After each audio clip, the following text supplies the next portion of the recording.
রমাদান মাস উপলক্ষে বিশেষ যে ২৭টি আমলের কথা আমরা বলতে চাই, তার প্রথম আমলটি হলো চাঁদ দেখা।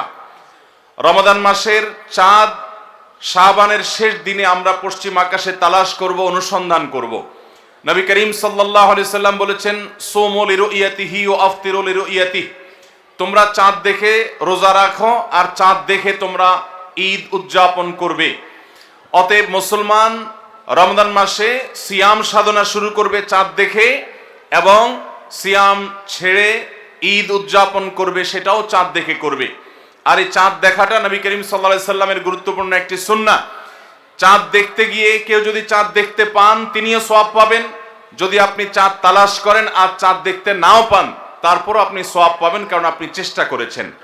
চাঁদ দেখার একটি দোয়া নবী সাল্লাল্লাহু আলাইহি সাল্লাম আমাদেরকে শিক্ষা দিয়েছেন, আর সেটা হলো আল্লাহুম্মা আহিল্লাহু আলাইনা বিল ইয়ুমনি ওয়াল ঈমান ওয়াস সালামাতি ওয়াল ইসলাম রব্বি ওয়া রাব্বুকাল্লাহ। যার অর্থ হলো, হে আল্লাহ, এই নতুন চাঁদ, নতুন মাসটিকে আপনি আমাদের জন্য বরকতময় করে দিন, ঈমানময় করে দিন। ঈমানের সাথে যেন এই মাসে আমরা সময় কাটাতে পারি, অতিবাহিত করতে পারি, এবং নিরাপত্তা, শান্তি এবং ইসলামের উপর যেন আমরা থাকতে পারি। হে চাঁদ, তোমার এবং আমার পালনকর্তা এক আল্লাহ। এই দোয়া পাঠ করা সুন্নাত চাঁদ দেখার পর। আবার দোয়াটি বলছি, আল্লাহুম্মা আহিল্লাহু আলাইনা বিল ইয়ুমনি ওয়াল ঈমান ওয়াস সালামাতি ওয়াল ইসলাম রব্বি ওয়া রাব্বুকাল্লাহ। এটা সেই সকল সৌভাগ্যবান মানুষরা পড়বেন যারা চাঁদ দেখতে পেয়েছেন। অতএব রমাদানকে কেন্দ্র করে সর্বপ্রথম আমাদের যে আমলটি হবে তা হলো শাবানের শেষ দিবসে আমরা পশ্চিম আকাশে চাঁদ তালাশ করব ইনশাআল্লাহ। আজকাল আমরা বেশিরভাগ মানুষ চাঁদ তালাশ করি ফেসবুকে, সোশ্যাল মিডিয়াতে। আমরা ফেসবুক বা সোশ্যাল মিডিয়া থেকে নিউজ নিতেই পারি, কিন্তু আমার একজন মুসলমান হিসাবে কর্তব্য হলো আমি পশ্চিম আকাশে শাবানের শেষ দিবসে চাঁদ তালাশ করব। আমরা যদি চাঁদ তালাশ না করি, আমরা যদি চাঁদ না দেখি, তাহলে চাঁদ দেখা কমিটি কিভাবে তারা চাঁদ উঠার সংবাদ ঘোষণা করবে? অতএব চাঁদ দেখার যে আমল, সেটি আমাদের সমাজ থেকে যে বিলুপ্ত হয়ে গেছে, সে আমলটাকে আমাদের আবার পুনর্জীবন দিতে হবে। প্রতিটি পাড়ায় মহল্লায় আমরা আনন্দ উৎসবের সাথে রমাদানের চাঁদ তালাশ করব, এবং ঈদুল ফিতরের জন্য, অন্যান্য মাসের জন্য আমরা চাঁদ তালাশ করব। কেউ যদি চাঁদ না দেখে একটা এলাকাতে, তাহলে সবাই গুনাহগার হবে। কিছু না কিছু মানুষ অবশ্যই চাঁদ দেখতে হবে, তা না হলে ফরজে কিফায়া তরক করার গুনাহগার সবাইকে হতে হবে। অতএব রমজানের প্রথম আমল হলো শাবানের শেষ দিবসে আমরা পশ্চিম আকাশে সন্ধ্যায় চাঁদ তালাশ করব। চাঁদ দেখতে পেলে দোয়া করব, আর যদি চাঁদ দেখতে না পাই তবু আমি সওয়াব পাবো। আল্লাহ আমাদের সবাইকে আমলটা করার তৌফিক দান করুন। রমাদানের দ্বিতীয় আমল হলো সবচেয়ে গুরুত্বপূর্ণ আমল, সেটা হলো সিয়াম সাধনা, রোজা রাখা। প্রত্যেক প্রাপ্তবয়স্ক, সুস্থ মস্তিষ্ক সম্পন্ন নারী এবং পুরুষ, তিনি যদি মুসলমান হয়ে থাকেন, তাহলে সেক্ষেত্রে তার উপরে আল্লাহ রাব্বুল আলামিন রমাদানের দিনের বেলায় রোজা রাখা, সিয়াম সাধনাকে ফরজ করেছেন। প্রত্যেক প্রাপ্তবয়স্ক মুসলিম নারী এবং পুরুষ যদি সুস্থ সবল হয়ে থাকেন, আল্লাহ রাব্বুল আলামিন এই ফরজটাকে পালন করতে হবে। আল্লাহ বলেছেন, কুতিবা আলাইকুমুস সিয়াম, তোমাদের উপরে রোজা রাখাটাকে ফরজ করা হয়েছে। অতএব রমজানের দিনের বেলা রোজা রাখা হলো রমজানের সবচেয়ে বড় আমল। এটা হলো দ্বিতীয় আমল বলেছি। নাম্বার ৩, রমাদান মাস উপলক্ষে রাতের বেলা তারাবির নামাজ আদায় করা, এটা রমাদানের তৃতীয় আমল। নবী করিম সাল্লাল্লাহু আলাইহি সাল্লাম বলেছেন, মান কামা রমাদানা ঈমানান ওয়া ইহতিসাবা গুফিরা লাহু মা তাকাদ্দামা মিন যামবি।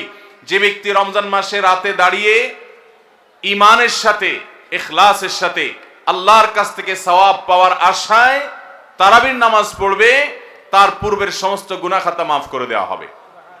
মুহতারাম হাজিরিন, অতএব রমজানের এই তৃতীয় আমল তারাবির নামাজটাও আমাদেরকে সুন্দর করে ধীরস্থিরতার সাথে উত্তম রূপে আদায় করার চেষ্টা করতে হবে।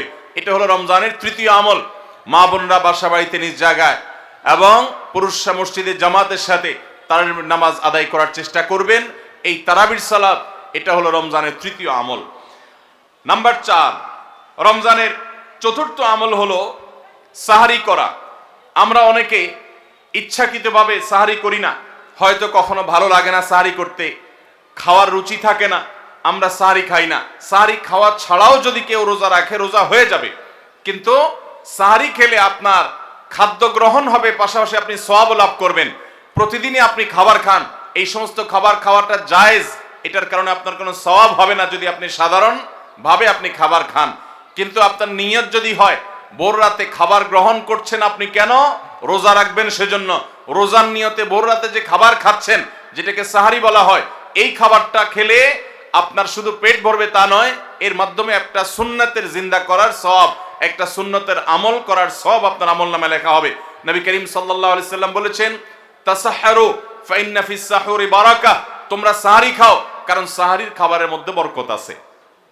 এই খাবারের মধ্যে বরকত আছে, এটার মধ্যে কল্যাণ আছে। এটা আমাদের আত্মিক বরকতের কারণ, এটা আমাদের শারীরিক বরকতের কারণ। এই জন্য রমাদান মাসে আমাদেরকে সাহারি খেতে হবে যথাসম্ভব। পেট ভরে খাওয়া কোনো জরুরি না, কিছু একটা মুখে দেন সাহারির নিয়তে, আপনি সওয়াব পেয়ে যাবেন। তাহলে 4 নম্বর আমল হলো সাহারি খাওয়া। 5 নম্বর আমল হলো সাহারিটা শেষের দিকে খাওয়া। এখনো অনেক মুরব্বীরা আছেন গ্রামাঞ্চলে, তারা মাঝরাতে সাহারি খেয়ে ফেলেন, 12টা 1টার দিকে সাহারি খেয়ে ফেলেন। সাহারি খাওয়ার জন্য সবচেয়ে উত্তম সময় হলো রাতের শেষ প্রহরের একেবারে শেষের দিকে। নবী করিম সাল্লাল্লাহু আলাইহি ওয়াসাল্লাম তিনি রমজানের রোজার জন্য সাহারি খেতেন, সাধারণ রোজার জন্য সাহারি খেতেন এত দেরি করে যে তার সাহারি খাওয়া শেষ হলে ফজরের ওয়াক্ত এবং ফজরের আজানের ওয়াক্ত শুরু হওয়ার আগে মাঝখানে 50টা আয়াত তেলাওয়াত করার মতো গ্যাপ তিনি রাখতেন। তার মানে তার সাহারি খাওয়া শেষ আর ফজরের ওয়াক্ত শুরু, এই দুইয়ের মধ্যে 50টা আয়াত তেলাওয়াত করার মতো সময় তিনি রাখতেন। তার মানে আনুমানিক 20-25 মিনিট সময়, এতটুকু গ্যাপ তিনি রাখতেন তার সাহারি খাওয়ার পর। অতএব সাহারি শেষ সময় খাওয়া সুন্নত। এর মানে আবার এটা না যে মুয়াজ্জিনে আজান দিতে থাকবে ততক্ষণ পর্যন্ত, বা যা আজানের 10-20 সেকেন্ড আগ পর্যন্ত খেতে থাকবো, এটা সুন্নাহ নয়। সুন্নাহ হলো যে আজানের 20-25 মিনিট আগে কমপক্ষে 50টা আয়াত তেলাওয়াত করতে যে সময় লাগে, 20-25 মিনিট লাগে না, সাধারণত 10-15 মিনিটে 50টা আয়াত তেলাওয়াত করা যায়। তো এই পরিমাণ সময় অন্তত গ্যাপ দিয়ে তারপরে সাহারি খাওয়া। তাহলে শেষের দিকে সাহারি খাওয়া, এটা হলো রমাদানের 5 নম্বর আমল। আমরা অনেকে শেষের দিকে সাহারি খাই না, অনেক আগে খাই। একটু শেষের দিকে খাওয়াটা হলো সুন্নাত। নবী করিম সাল্লাল্লাহু আলাইহি সাল্লাম বলেছেন, এই উম্মত মুসলমান জাতি ততদিন কল্যাণের মধ্যে থাকবে, তারা কল্যাণের উপরে প্রতিষ্ঠিত থাকবে যতদিন তারা সাহারি বিলম্ব করে খাবে, দেরিতে খাবে, শেষের দিকে খাবে। নাম্বার 6 নম্বর আমল হলো রমজান উপলক্ষে ইফতার করা। ইফতার মানে নাস্তা খাওয়া। সারা বছর আমরা দিনের বেলায় শুরুতে নাস্তা খাই, কিন্তু এর কারণে কোনো সওয়াব আমাদের আমল নামায় লেখা হবে এমন কোনো কথা বলা হয় নাই। কিন্তু রমজান মাসের সন্ধ্যা যখন আপনি ইফতার খাবেন, এই ইফতার খাওয়ার মাধ্যমে আপনি একটা সুন্নাহর উপর আমল করলেন, এটার কারণে আপনার আমল নামাতে একটা সওয়াব লেখা হবে। সওয়াবের আশা যদি আপনার থাকে, ইফতারের নিয়ত যদি আপনার থাকে, তাহলে এর মাধ্যমে আপনি সওয়াব লাভ করবেন। এই ইফতার করা এটা রমজানের একটা গুরুত্বপূর্ণ সুন্নাহ। ইফতার যদি কেউ নাও করে রোজা হয়ে যাবে, কিন্তু সুন্নাহ তরক হয়ে গেল। এই জন্য ইফতারে যতটুকু তৌফিক হয় ততটুকু কিছু না কিছু মুখে দেওয়া, এটা সুন্নাহ রমজান মাসের 6 নম্বর আমল। 7 নম্বর আমল হলো ইফতারটা তাড়াতাড়ি করা, ইফতার বিলম্বে না করা। আমরা অনেকে আছি ইফতার অনেক বেশি দেরি করি। আমরা মনে করি যত দেরি করে ইফতার করা যায় ততই বোধহয় রোজাটা নিশ্চিতভাবে শুদ্ধ হয়, সঠিক হয়। এটা ভুল ধারণা। নবী করিম সাল্লাল্লাহু আলাইহি সাল্লাম বলেছেন, যতদিন পর্যন্ত এই উম্মত মুসলমান জাতি ইফতার দ্রুততার সাথে করবে, অর্থাৎ ওয়াক্ত হওয়ার পর আর বিলম্ব করবে না, ততদিন পর্যন্ত তারা কল্যাণের মধ্যে থাকবে। এক্ষেত্রেও সাহরির মতো একই কথা প্রযোজ্য, যে দ্রুততার সাথে মানে এই নয় যে একবারে সেকেন্ড হিসাব করে ফেলতে হবে, তবে যতটুকু সম্ভব নিশ্চিত হয়ে গেছেন সূর্য ডুবে গেছে আর বিলম্ব না করে ইফতার করাটাই হলো সুন্নাহ। এবং এক্ষেত্রে আমরা অনেক অবহেলা করি, অনেক দেরি করে ইফতার করি, চতুর্দিকে অন্ধকার হয়ে যাওয়ার পরে ইফতার করে। সাধারণত শিয়ারা এবং অনেক বিভ্রান্তরা আহলে সুন্নাত জামাতের সকল ওলামায়ে কেরামের ওলামায়ে কেরামের ঐক্যবদ্ধ ফতোয়া হলো যে ইফতার তাড়াতাড়ি করা হলো সুন্নাহ। অতএব 7 নম্বরের রমজানের আমল হলো ইফতার তাড়াতাড়ি করা। 8 নম্বরের রমজানের আমল হলো ইফতারের দোয়া পড়া। ইফতারের দোয়াটা আমরা অনেকে জানিও না, আবার অনেকে জানলেও সেটা কখন পড়তে হয় সেটা জানি না। ইফতারের শুরুতে বিসমিল্লাহ বলে ইফতার শুরু করতে হবে, ইফতার করা শেষ এরপরে দোয়া পড়তে হবে। আমরা অনেকে ইফতারের আগে দোয়া পড়ি, এই দোয়াটা ইফতার দোয়াটা পড়তে হয় ইফতারের পরে। দোয়াটা হলো যাহাবাজ জামা ওয়াবতাল্লাতিল উরুক ওয়া সাবাতাল আজরু ইনশাআল্লাহ। এটা হলো দোয়া। যাহাবাজ জামা মানে হলো আমার পিপাসা দূর হয়ে গেল, ওয়াবতাল্লাতিল উরুক আমি ইফতার করার মাধ্যমে প্রশান্ত হয়েছে, আমার শিরা উপশিরাগুলো সবগুলো সিক্ত হয়েছে। ওয়াসাবাতাল আজরু ইনশাআল্লাহ, এবং এই রোজার বিনিময় আল্লাহর কাছে সাব্যস্ত হলো ইনশাআল্লাহ। এই দোয়া পাঠ করা সুন্নাহ। তাহলে ইফতারের পর আমরা এই দোয়া পড়ব, যাহাবাজ জামা ওয়াবতাল্লাতুল উরুক ওয়া সাবাতাল আজরু ইনশাআল্লাহ। এটা হলো রমজানের 8 নম্বরের আমল, ইফতারের দোয়া পড়া।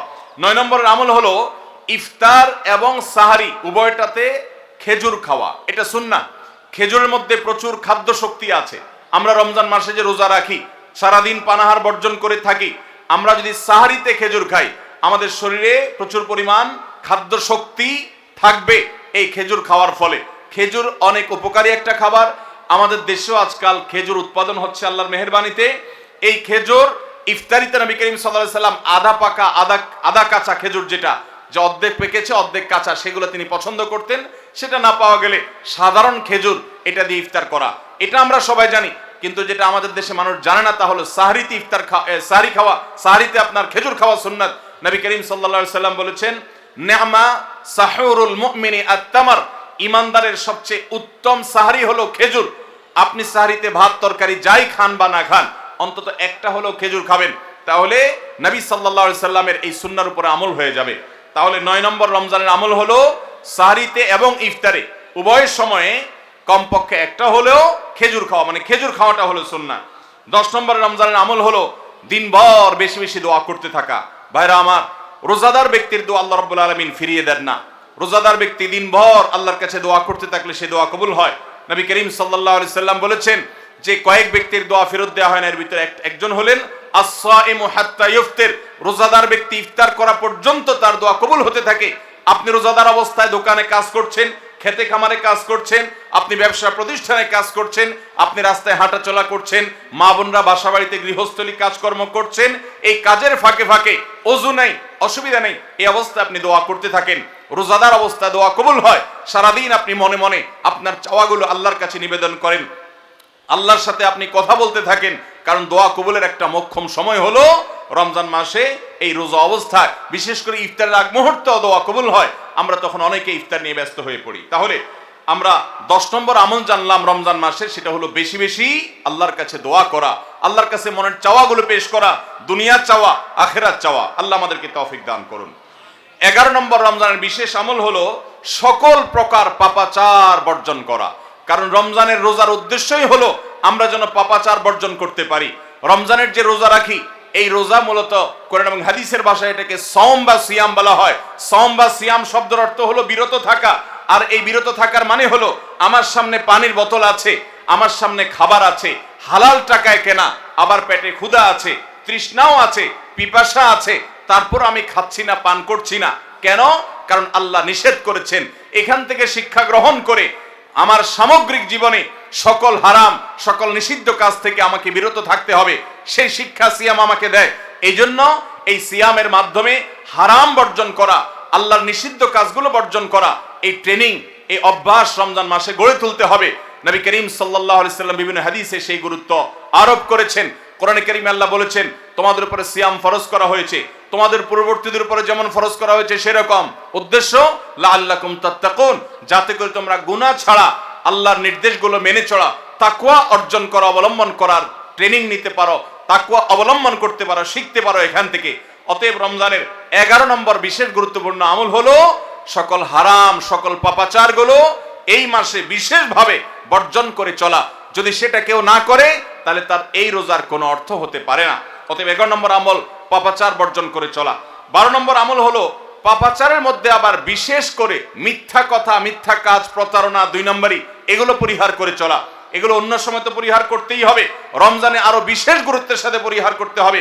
বুখারীর হাদিসে আসছে, নবী করিম সাল্লাল্লাহু আলাইহি সাল্লাম বলেছেন, মাল্লাম ইয়াদা কাওলাজ জুরি ওয়াল আমাল বি ফালাইসা লিল্লাহি হাজা আন ইয়াদা তাআমাহু ওয়া শারাবা।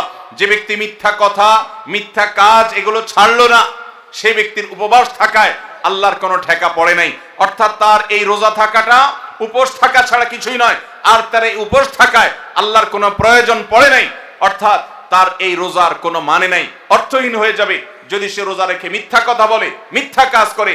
এই জন্য রমজান মাসের গুরুত্বপূর্ণ আমল হলো 12 নম্বর আমল, যে আমরা মিথ্যা কথা, মিথ্যা কাজ রমজান মাসে পরিহার করবো রোজা অবস্থা বিশেষ করে। 13 নম্বর আমল হলো স্পেশালি ঝগড়াঝাটি থেকে বিরত থাকা। নবী করিম সাল্লাল্লাহু আলাইহি সাল্লাম বলেছেন, কোন রোজাদারের সাথে কেউ যদি কুতর্ক করতে আসে, ঝগড়া ফাসাদ করতে আসে, তাহলে সে বলবে ইন্নী সায়েম, আমি তোমার ঝগড়া, আমি তোমার গালিগালাজ, আমি তোমার বিতর্ক বর্ষার জবাব দিতে পারছি না, কারণ আমি রোজাদার অবস্থায় আমি আমার মুখ নষ্ট করব না, সময় নষ্ট করব না। অতএব ফেসবুকের বাইরে, সোশ্যাল মিডিয়াতে অথবা অনলাইনে অফলাইনে যে কোনো জায়গায় আমরা রমজান মাসে বিশেষভাবে ঝগড়া ঝাঁটি, গন্ডগোল, ফাসাদ, তর্ক বিতর্ক, বর্ষা এগুলো আমরা বর্জন করে চলবো, কারণ এটা রমজানের বিশেষ গুরুত্বপূর্ণ আমল যে এই মাসে আমি কোনো ঝগড়াঝাটি করব না। এটা হলো রমজানের 13 নম্বর বিশেষ আমল। 14 নম্বর বিশেষ আমল হলো সাধারণ যত আমল আছে, সাধারণ যত ভালো কাজ আছে, সেই ভালো কাজগুলো এই মাসে সবচেয়ে বেশি গুরুত্বের সাথে করা। কারণ আপনারা জানেন নবী করিম সাল্লাল্লাহু আলাইহি সাল্লাম বলেছেন, রমজানের শুরুর দিকে আল্লাহর পক্ষ থেকে এক ফেরেশতা ঘোষণা দিতে থাকে, ইয়া বাগিয়াল খায়র আকবিল, তোমাদের মধ্যে কেউ কি কোনো কল্যাণের পথে চলতে চায়, এমন কোন মানুষ আছে যে কল্যাণকামী, যে ভালো কাজ করতে চায়, তাহলে সে যেন অগ্রসর হয়, কারণ ভালো কাজ করার মৌসুম এসেছে, সময় এসেছে, সুবর্ণ সুযোগ এসেছে। এটা আমল করার সময়, এটা নিজের আমল নামার শূন্য স্থানগুলো পূরণ করার সময়, এটা জান্নাতের পথে এগিয়ে যাওয়ার সময়। অতএব যত নেক আমল আছে, সেটা যেই ধরনেরই হোক না কেন, সকল ভালো কাজ সবচেয়ে বেশি করতে হবে এই রমজান মাসে। 5 ওয়াক্ত নামাজকে গুরুত্বের সাথে পড়তে হবে, অন্যান্য সমস্ত আমলগুলো করতে হবে, সাধারণ আমলগুলো বিশেষ গুরুত্বের সাথে করা। এটা হলো 14 নম্বর আমল রমজানের। 15 নম্বর আমল হলো খুব গুরুত্বের সাথে ইস্তেগফার করা, আল্লাহর কাছে গুনাহ মাফ চাওয়া। কারণ আপনারা জানেন রমজান মাস এসেছে আমাদের গুনাহগুলোকে মাফ করাবার জন্য, রমজান মাস এসেছে আমাদেরকে জাহান্নাম থেকে মুক্তির পরোয়ানা পাইয়ে দেওয়ার জন্য। নবী করিম সাল্লাল্লাহু আলাইহি সাল্লাম বলেছেন, ওয়ালিল্লাহি উতাকা মিনান নার ওয়া যালিকা কুল্লু লাইলা, রমজানের প্রতি রাতে আল্লাহ তাআলা অসংখ্য অগণিত মানুষকে জাহান্নাম থেকে মুক্ত, অমুক জাহান্নাম থেকে মুক্ত, অমুককে জাহান্নাম থেকে মুক্ত ঘোষণা করা হলো। এই আল্লাহর ফরমানে এলাহি তিনি জারি করতে থাকেন, বহু মানুষকে আল্লাহ তাআলা মুক্ত ঘোষণা করেন। একজন ইমানদার বান্দা এই আল্লাহর তাআলার সাধারণ ক্ষমার অফার নেওয়ার জন্য তিনি চোখের পানি ফেলে দোয়া করবেন, তিনি বিভিন্ন সময় দোয়া করবেন। আল্লাহ, রমজান মাস চলছে, এটা গুনাহ মাফ করানোর সময়, এটা গুনাহ মাফ করার সুবর্ণ সুযোগ, আপনি আমার গুনাহগুলো মাফ করে দিন, আমার ভুল ত্রুটি মাফ করে দিন, সারা বছর আমি অনেক পাপ করেছি, আল্লাহ আপনি আমাকে ক্ষমা করে দিন, আমার হিসেবে যত আমল নামাতে যত গুনাহ আছে সবগুলো আপনি ডিলিট করে দিন। আল্লাহর কাছে মাফ চাইতে হবে। নবী করিম সাল্লাল্লাহু আলাইহি সাল্লাম বলেছেন, জিবরিল এসে তার কাছে প্রস্তাব পেশ করেছেন আল্লাহর তরফ থেকে, বাউদামান আদরাকা রমাদান ওয়া লাম ইগফার লাহ, যে ব্যক্তি রমজান পেয়েছে অথচ তার গুনাহ মাফ হয় নাই, সে ধ্বংস হোক। নবী সাল্লাল্লাহু আলাইহি সাল্লাম আমিন বলেছেন। অতএব রমজান মাসে গুনাহ মাফ যদি আপনি করাতে না পারেন, তাহলে জিবরিলের বদদোয়া, নবী সাল্লাল্লাহু আলাইহি সাল্লামের বদদোয়া আপনার জন্য লাগবে। এই জন্য যেই কোনো মূল্যে রমজানের প্রতি রাতে প্রতিদিন চোখের পানি ফেলে একটু একটু করে হলে দোয়া করে আল্লাহর কাছে নিজের গুনাহগুলো মাফ করাইতে হবে। জাহান্নাম থেকে মুক্তির ঘোষণা আল্লাহর পক্ষ থেকে আদায় করে নিতে হবে। এর মাধ্যমে এটা হবে দোয়ার মাধ্যমে, রোনাজারির মাধ্যমে, কান্নাকাটির মাধ্যমে, চেষ্টার মাধ্যমে, আল্লাহর কাছে তওবা করার মাধ্যমে। আল্লাহ আমাদেরকে তৌফিক দান করুন। এটা হলো 15 নম্বর আমল, যে গুনাহগুলো মাফ করাবো, জাহান্নাম থেকে মুক্তির পরোয়ানা দেয়া হয়, সেটি আমার নামটা যেন সেই তালিকায় যায়, সেই চেষ্টা আমরা করব প্রতিদিন। 16 নম্বর রমজানের বিশেষ আমল হলো রোজাদারকে ইফতার করানো। নবী করিম সাল্লাল্লাহু আলাইহি সাল্লাম বলেছেন, মান ফাত্তারা সাইমান ফালাহু মিসলু আজরিহি মিন গায়রি আন ইউনকাসা মিন আজরিহি শাইআ, যদি কেউ কোনো রোজাদারকে ইফতার করায়, আল্লাহ রাব্বুল আলামিন ওই রোজাদারের রোজার কারণে তিনি যে সওয়াব পেয়েছেন তারটা তিনি পাবেন, অতিরিক্ত বোনাস হিসেবে যেই লোকটা ইফতার করালো রোজাদারকে, আল্লাহ তাআলা তাকে সমপরিমাণ সওয়াব দান করবেন। ভাইরা আমার, আমরা রমজান মাসে কেউ চাইলেও 30টার বেশি রোজা রাখতে পারবো? 30টার বেশি রোজা রাখার কোনো সুযোগ আছে? ছোট পোলাপান আছে, তারা দিনে 2-3টা করে রাখে, কিন্তু প্রাপ্তবয়স্ক কোনো মানুষ রমজান মাসে দিনের বেলায় একটা বেশি রোজা রাখার সুযোগ আছে? 30টা বেশি আমরা রাখতে পারবো না। কিন্তু যদি আপনি চান আপনার আমল নামায় 60টা রোজার সওয়াব লেখা হবে, তাহলে সম্ভব। আর সেটা কিভাবে? আপনি 30টা রোজা নিজে রাখলেন, আর 30 দিন একজন রোজাদারকে ইফতার করালে তার রোজা রাখার সমপরিমাণ সওয়াব আপনার অ্যাকাউন্টে জমা হয়ে যাবে। তাহলে আমরা রোজাদারকে ইফতার করাবো তো ইনশাআল্লাহ। আপনার আশেপাশে বহু গরিব মানুষ আছে, দ্রব্যমূল্যের ঊর্ধ্বগতির এই বাজারে আপনি সারা মাসের ইফতার তার বাসায় কিনে পাঠিয়ে দেন, আপনি প্রতিদিন একটু ইফতার একটু প্লেটে করে পাঠিয়ে দেন। আপনি কোনো পথচারী পথে হয়তো ইফতারের সময় হয়ে গেছে, বাসায় যেতে পারে না, গাড়িতে আছে, একটু পানির বোতল একটু খেজুর কিনে তাদেরকে দিয়ে দেন। সামান্য একটু প্রচেষ্টা বিপুল পরিমাণ সওয়াব আমাদের পাওয়ার সুযোগ তৈরি হবে। এই জন্য রমজানের বিশেষ আমল হলো 16 নম্বর আমল, রমজানে রোজাদারকে ইফতার করানোর চেষ্টা করবো তো ইনশাআল্লাহ। 17 নম্বর রমজানের স্পেশাল আমল হলো যে রমজানের বিশেষ গুরুত্বের সাথে কোরআন তেলাওয়াত করা। কারণ রমজান মাসের পরিচয় দিতে গিয়ে আল্লাহ তাআলা কোরআনে বলেছেন শাহরু রমাদান আল্লাযী উনজিলা ফীহিল কুরআন, রমজান এমন মাস যে মাসে কোরআন নাজিল করা হয়েছে। এই কোরআন দিয়ে রমজানকে আল্লাহ পরিচয় দিয়েছেন, রমজান মাসের মর্যাদাই হয়েছে কোরআনের কারণে। এই জন্য কোরআনের সাথে রমজানে বেশি সময় কাটাতে হবে।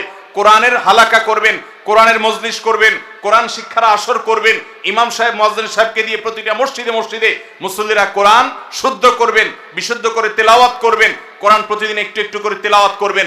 সম্ভব হলে গোটা রমজানে কমপক্ষে একটা বার কোরআন পড়ে শেষ করবেন। তারাবিতে তো শুনবেনই, এর বাইরেও কোরআন তেলাওয়াত করবেন। অনেকে আছে 11 মাস কোরআন পড়ার তৌফিক হয় না। আল্লাহর ওয়াস্তে কোরআন নাজিলের এই মাসে অন্তত কোরআনটাকে আঁকড়ে ধরেন। ও মুসলমান, কোরআন যদি আঁকড়ে না ধরেন তাহলে আপনার চাইতে হতভাগা আর কেউ নেই। এই জন্য কোরআন নাজিল মাসে বিশেষ গুরুত্বের সাথে আমাদেরকে 17 নম্বর আমল কোরআন তেলাওয়াত করতে হবে। 18 নম্বর আমল হলো কোরআন তেলাওয়াত করার আমল। আমরা সবাই জানি, কিন্তু কোরআন রমজান মাসে নবী করিম সাল্লাল্লাহু আলাইহি ওয়াসাল্লাম শোনাশুনি করতেন, এটা আমরা অনেকে জানি না। জিবরিল আলাইহিস সালামের সাথে নবী করিম সাল্লাল্লাহু আলাইহি ওয়াসাল্লাম কোরআন শোনাশুনি করতেন। তিনি জিবরিলকে শোনাতেন, জিবরিল তাকে শোনাতেন। এই জন্য রমজান মাসে আপনি কোরআন তেলাওয়াত করে আপনার স্ত্রীকে শোনান, স্ত্রী তেলাওয়াত করবে, আপনি শুনেন, আপনি অন্য কারোর সাথে এভাবে শোনাশুনি করেন। এইটাও রমজান মাসের বিশেষ গুরুত্বপূর্ণ আমল। সেই সাথে কোরআন বুঝে পড়া, কোরআনের ব্যাখ্যা জানার চেষ্টা করা, অর্থ সহকারে জানার চেষ্টা করা, কোরআনের কি আছে, আল্লাহ কি বলেছেন, সে ইলমটা অর্জন করার এক বিরাট প্রয়োজনীয় সময় মুহূর্ত হলো রমজান মাস। 18 নম্বর আমল হলো তাহলে কোরআন শোনাশুনি করা। 19 নম্বর আমল হলো সাদাকা করা, দান করা। আমাদের প্রিয় নবী সাল্লাল্লাহু আলাইহি ওয়াসাল্লাম সম্পর্কে তার সহধর্মিনী উম্মুল মুমিনিন আয়েশা রাদিয়াল্লাহু তাআলা আনহা বলেছেন, নবী সাল্লাল্লাহু আলাইহি ওয়াসাল্লাম এমনিতেই দানশীল ছিলেন। তিনি সারা বছর প্রচুর পরিমাণে দান করতেন, কিন্তু রমজান যখন শুরু হতো তখন তিনি সবচেয়ে বেশি বদান্য, সবচেয়ে বেশি দানশীল হয়ে পড়তেন। তার দানশীলতা এত বেড়ে যেত যে মুক্ত বাতাস যেরকম সব জায়গায় পৌঁছে যায়, যে জায়গায় মানুষ চায় দরজা খুলে রাখে সেখানেও যায়, কোন একটা ফাঁক ফোকর পেলে সেই জায়গায়ও মুক্ত বাতাস প্রবেশ করে। নবী সাল্লাল্লাহু আলাইহি ওয়াসাল্লামের রমজানের দানটা এরকম ছিল যে চায় তাকেও দিতেন, যে চায় না তাকেও দিতেন। তিনি দুই হাতে দিতেন। তিনি অনেক বেশি সম্পদশালী ছিলেন না, কিন্তু যেটুকু ছিল অকাতরে তিনি দান করতেন। আমাদের আয়েশা রাদিয়াল্লাহু তাআলা হাদিস থেকে বোঝা যায় রমজান মাস দানের মাস। এই জন্য নবীজি বছরের অন্য যে কোনো সময় চাইতে রমজানে বেশি বেশি দান করতেন। আপনার আত্মীয় স্বজনকে দান করেন, রক্ত সম্পর্কীয় মানুষগুলোকে দান করেন, পাড়া প্রতিবেশীর অভাবী মানুষদেরকে দান করেন, চেনা অচেনা জানা অজানা সমস্ত মানুষকে আপনার সাধ্য অনুযায়ী আপনি দান করা শুরু করেন। এটা রমজান মাসের গুরুত্বপূর্ণ একটা আমল। এবং 19 নম্বর আমল দান করা। 20 নম্বর আমল হলো সাহরি খেতে আমরা যখন উঠি তখন একটু তাহাজ্জুদের নামাজ পড়া, একটু দোয়া করা। এই সুযোগটা 11 মাস আমাদের হয় না। তাহাজ্জুদের নামাজ এত গুরুত্বপূর্ণ যে কোরআনে কারিমে আল্লাহ রাব্বুল আলামিন এই নফল আমলের নির্দেশ করেছেন, অমিনাল লাইলি ফাতাহাজ্জাদ বিহি নাফিলাতাল লাক, রাতের কিছু অংশ নফল হিসাবে তুমি তাহাজ্জুদ পড়ো। ভাইরা আমার, 5 ওয়াক্ত নামাজের জন্য ডাকে মুয়াজ্জিন আজানের মাধ্যমে, আর তাহাজ্জুদের জন্য ডাকেন স্বয়ং আল্লাহ রাব্বুল আলামিন। আমরা সবাই হাদিস জানি, নবী করিম সাল্লাল্লাহু আলাইহি ওয়াসাল্লাম বলেছেন যে রাতের শেষ প্রহর যখন হয় আল্লাহ দুনিয়ার আসমানে এসে ডেকে ডেকে বান্দাদেরকে বলেন, আলা মিন মুস্তাগফিরিন ফাগফিরাল্লাহ, আছো যে তোমরা কেউ ক্ষমা চাইবা আমি ক্ষমা করব। অফার নিয়ে আল্লাহ নিজে ডাকেন, আল্লাহ নিজে আহ্বান করেন। এই জন্য ভাইরা আমার, তাহাজ্জুদের নামাজ 12 মাস আমরা পড়তে পারি, 11 মাস আমরা পড়তে পারি না, কারণ আমাদের কাজে কামে ব্যস্ততা, রাতে দেরিতে শোয়ার বদভ্যাস। আমরা চাইলেও তাহাজ্জুদ পড়তে পারি না, ফজর পড়তেই কষ্ট হয় অনেকের। কিন্তু রমজান মাসে তো সাহরি খেতে আপনি উঠেন, আপনি একটু চেষ্টা করলে 10টা মিনিট সময় বের করেন, সাহরি খাওয়ার পরে বা আগে 10টা মিনিট নিরিবিলি 2-4 রাকাত নামাজ পড়েন, সময় নিয়ে আস্তে আস্তে ধীরে ধীরে সিজদা গিয়ে একটু চোখের পানি ফেলেন, একটু দোয়া করেন, মনের চাওয়াগুলো নিবেদন করেন। এই সুযোগটা রমজানে বিশাল বড় সুযোগ। আমরা অনেকেই এটা মিস করি, শুধু সাহরি খেয়ে আমরা সময় পার করি। আমাদের অনেক যুবকরা, অনেক তরুণরা আজকাল সাহরি পার্টি বের করেছে। ভোর রাতে যখন দোয়া কবুল হয় এই সময়টাতে কপাল পোড়ারা রেস্টুরেন্টে গিয়ে সাহরি পার্টি করে, আনন্দ উৎসব করে, ফুর্তি করে।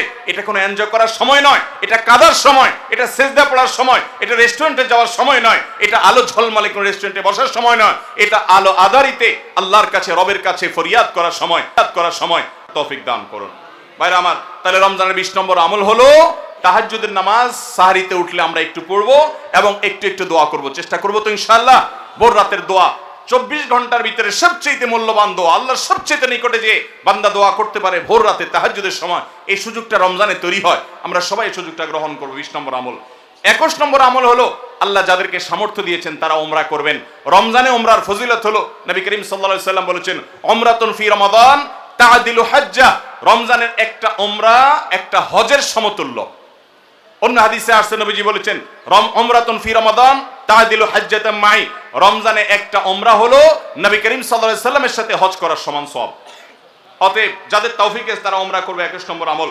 22 নম্বর আমল হলো রমজানে দিনের বেলা রোজা রেখে বেশি বেশি মেসওয়াক করবেন। আমরা অনেকে এটা জানি না যে রোজা রেখে মেসওয়াক করা যায়, আমরা বরং অনেকে মেসওয়াক করি না যে রোজা দুর্বল হয় কিনা। অথচ আম্মাজান আয়েশা রাদিয়াল্লাহু তাআলা আনহা বলেছেন যে আমি নবী করিম সাল্লাল্লাহু আলাইহি সাল্লামকে রমজান মাসে রোজা রেখে এত বেশি পরিমাণে মেসওয়াক করতে দেখেছি যে গুণে শেষ করা যাবে না। এই জন্য রমজান মাসে আপনার পকেটে মেসওয়াক থাকতে হবে এবং বেশি বেশি করে আপনি মেসওয়াক করবেন। দুপুরে প্রত্যেক নামাজের আগে পরে যখন সুযোগ পান আপনি মেসওয়াক করবেন, এবং মেসওয়াক করার মাধ্যমে আরেকটি আমল হবে যেটি নবী সাল্লাল্লাহু আলাইহি সাল্লাম করতেন রোজা রেখে। এটি 22 নম্বর আমল, রোজা রেখে মেসওয়াক করা। 23 নম্বর আমল হলো রমজানের শেষ 10টা দিন ইতিকাফে বসে যাওয়া। যাদের তৌফিক আছে মসজিদে ইতিকাফে বসে যাবেন। ভাইরা আমার, তৃতীয় হিজরিতে রোজা ফরজ হওয়ার পর নবী করিম সাল্লাল্লাহু আলাইহি সাল্লাম জীবনে কখনো রমজানের শেষ 10 দিন মসজিদে ইতিকাফে বসা ছাড়া সময় কাটান নাই। আমরা বেশিরভাগ মানুষ জীবনে একবারও ইতিকাফের তৌফিক আমাদের হয় নাই। যে আমল নবী করিম সাল্লাল্লাহু আলাইহি সাল্লাম কখনো ছাড়েন নাই, আমরা বেশিরভাগ কপাল পোড়া সে আমলটা জীবনে একবারও করি নাই। ইতিকাফের মানে হলো আপনি গাট্টি বোসকা নিয়ে, আপনার কাঁথা বালিশ নিয়ে, আপনার সব কাপড় চোপড় নিয়ে আপনি আল্লাহর চৌকাঠে এসে পড়ে যাওয়া। এটা অত্যন্ত অত্যন্ত তৃপ্তিদায়ক একটা ইবাদত, অত্যন্ত এই একটা মজাদার একটা ইবাদত, যেটার স্বাদ আপনি আস্বাদন একবার করলে আপনাকে আর কেউ ঠেকাতে পারবে না। আমরা মনে করি ইতিকাফ মানে মসজিদে বন্দী হয়ে যাওয়া, কথা বলা যাবে না, বোবার মতো থাকতে হবে। এটা ভুল ধারণা। মসজিদে থাকলে প্রয়োজনে কথা বলতে পারবেন, আপনি ঘুমাতে পারবেন, আপনি অন্যান্য প্রয়োজনীয় কাজ, একান্ত প্রয়োজনীয় কাজও করতে পারবেন।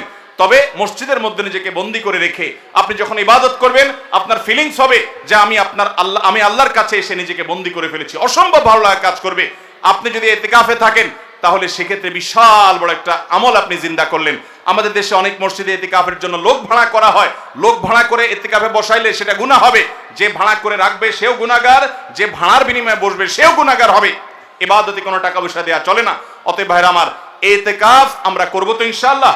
রমজানের শেষ দশকে ইতিকাফ করা, এটা 23 নম্বর আমল। 24 নম্বর আমল হলো রমজানের শেষ দশকে বেশি বেশি ইবাদত করার চেষ্টা করা। বুখারী শরীফে আসছে নবী করিম সাল্লাল্লাহু আলাইহি সাল্লাম সম্পর্কে আম্মাজান আয়েশা বলেছেন, ইদা দাখালাল আশর, রমজানের শেষ 10 দিন যখন শুরু হতো তখন নবী সাল্লাল্লাহু আলাইহি সাল্লাম কি করতেন? আইকাজ আহিয়া লাইলা, সারা রাত আর ঘুমাতেন না। শেষ 10 দিন সারা রাত ঘুমাতেন না।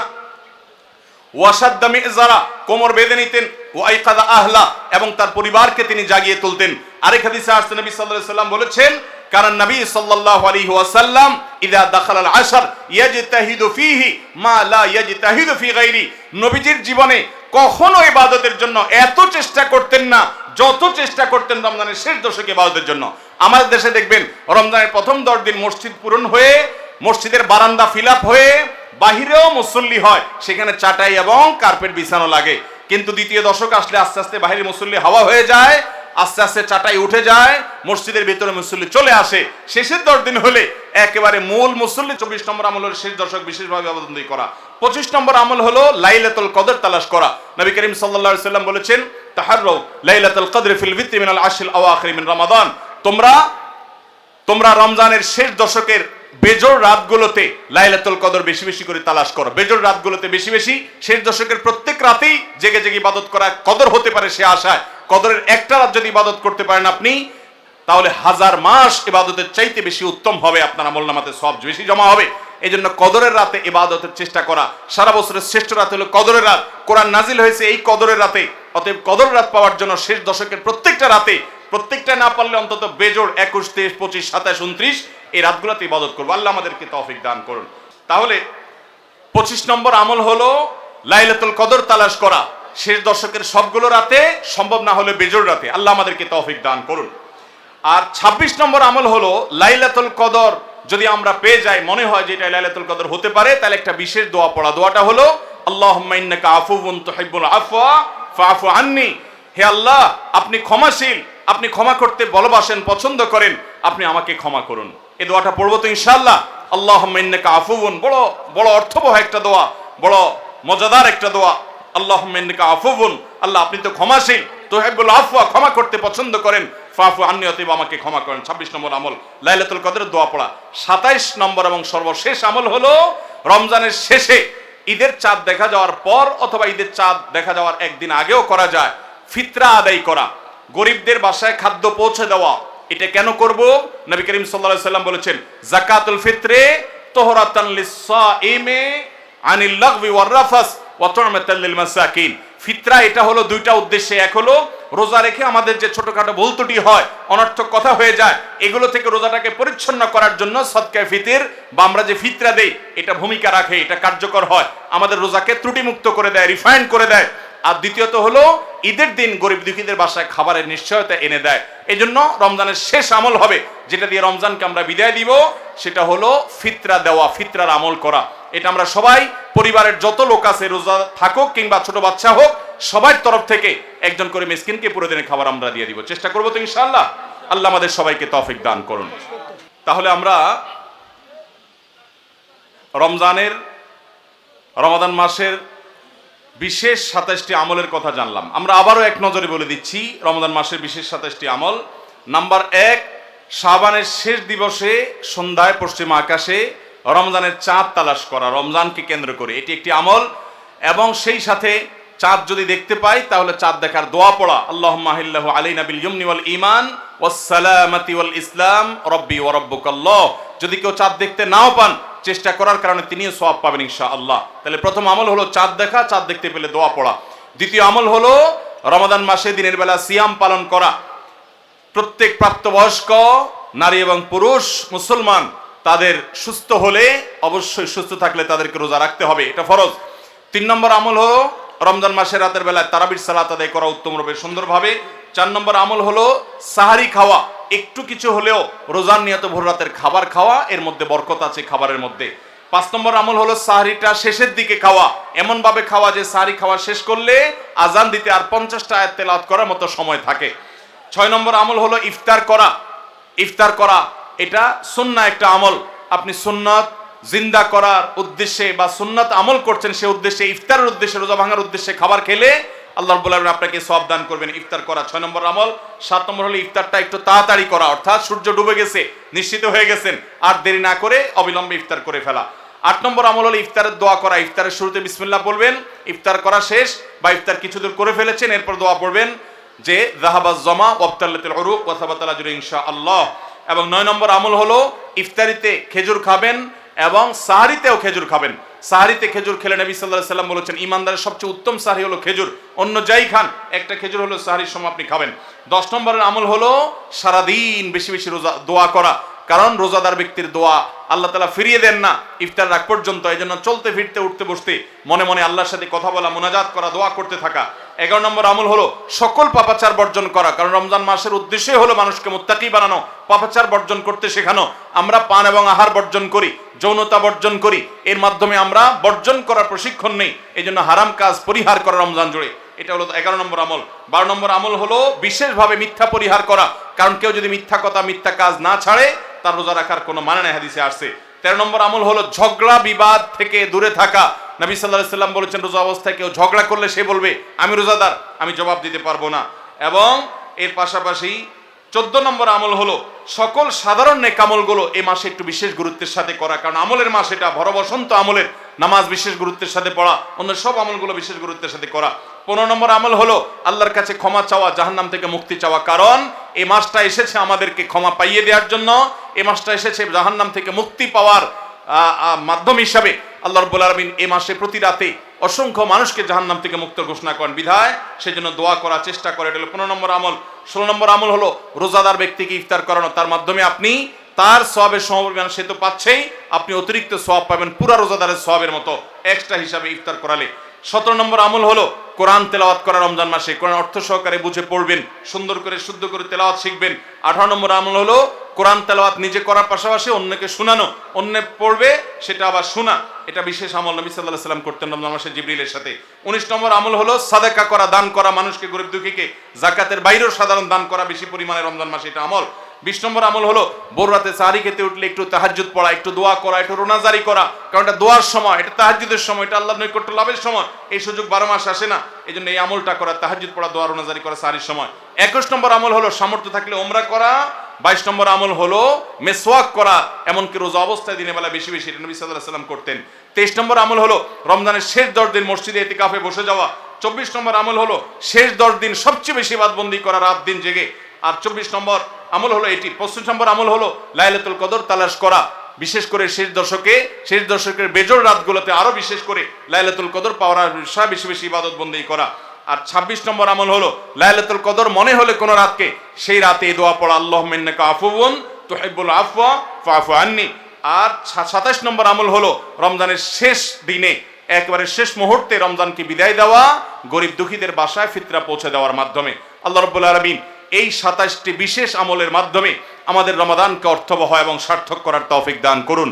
এই রমাদান যেন আমাদের জীবনের শ্রেষ্ঠ রমাদান হয়, এই রমাদান যেন আমাদের জীবনে অর্জনের রমজান হয়, এই রমাদান যেন আমাদের জীবনে ক্ষমা লাভের রমজান হয়, জাহান্নাম থেকে মুক্তির রমাদান হয়, আমাদের কল্যাণের রমাদান হয়। আল্লাহ তাআলা সেভাবে রমজানের প্রতিটা মুহূর্ত, প্রতিটা দিনকে কাটাবার তৌফিক আমাদের সবাইকে দান করুন।